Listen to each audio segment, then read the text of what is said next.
Doktor, hansı hallarda uşağı həkimə aparmaq lazımdır?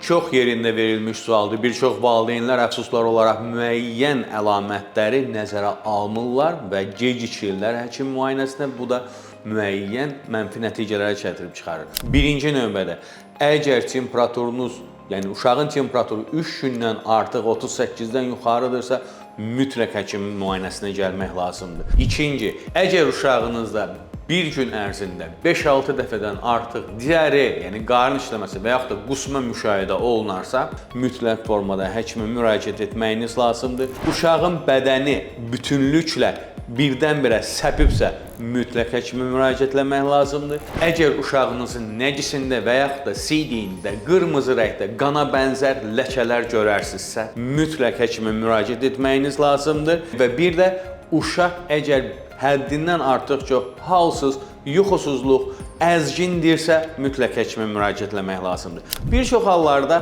bu əlamətlər elə də qorxulu səbəblərdən deyil, qorxulu nəticələr vermir. Ancaq elə xəstəliklər var ki, biz bu əlamətlərlə onları tez aşkarlayıb və mənfi nəticələrdən uşağı qoruya bilərik.